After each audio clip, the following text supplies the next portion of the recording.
মমতা বন্দ্যোপাধ্যায়ের মতো একজন সেজে আসছেন। দেখুন সেই ছবি, এক ঝলকে দেখলে মনে হবে যেন মমতা বন্দ্যোপাধ্যায় আসছেন তৃণমূল নেত্রী, ঠিক হুবহু তারই মতো একজন। অ্যাকচুয়ালি নিরাপত্তার খাতিরেও অনেক সময় প্রশাসনকে বেশ কিছু পদক্ষেপ করতেও হয়, ডামি নিয়ে এসে সেই ধরনের ব্যবস্থাপনা একবার চেক করে নেওয়া হয়।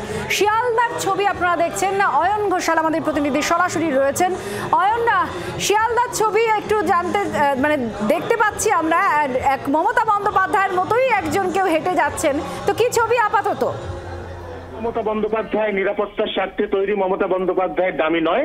এই মমতা বন্দ্যোপাধ্যায়ের একজন অনুগামী তিনি সেজেছেন। তিনি এসছেন হালিশহর থেকে, কিছুক্ষণ আগে শিয়ালদা স্টেশনে ছিলেন এবং কিছুক্ষণ আগে তিনি এই এপিসি রোড দিয়ে সোজা এগিয়ে চলেছেন মৌলালির দিকে। এবং তারই সঙ্গে আমরা যে বিশাল মিছিল এই মুহূর্তে দেখতে পাচ্ছি, বৃষ্টিকে উপেক্ষা করে বৃষ্টির সঙ্গে তৃণমূল কংগ্রেসের কর্মী সমর্থকদের কার্যত এখানে লুকোচুরি খেলা চলছে।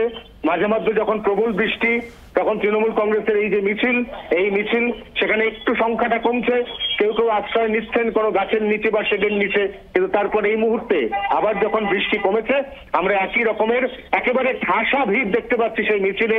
টপশট দিচ্ছি আমরা তোমার মাধ্যমে, সেই ছবি দেখছেন জি 24 ঘন্টা দর্শকরা, যেখানে আমরা শিয়ালদহ স্টেশনের ঢিলছোড়া দূরত্বে এনআরএফ হাসপাতালের সামনে ফুটব্রিজ থেকে এই মুহূর্তে টপশট দিচ্ছি আচার্য প্রফুল্লচন্দ্র রোডের, যেখানে বিদ্যাপতি সেতু অর্থাৎ শিয়ালদা ফ্লাইওভার অতিক্রম করে কাতারে কাতারে তৃণমূল কংগ্রেসের কর্মী সমর্থকরা পায়ে পায়ে মিছিল করে এগিয়ে চলেছেন মৌলালি মোড়ের দিকে। সেখান থেকে এস এন ব্যানার্জি রোড এবং সেখান থেকে সোজা ধর্মতলায় শহীদ দিবসের যে সভামঞ্চ, এই সভামঞ্চের উদ্দেশ্যে এগিয়ে চলেছেন তারা।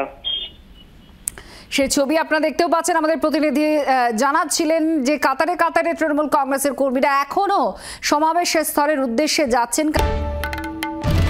বাংলার আওয়াজ, বাঙালির আবেগ, জি 24 ঘন্টা।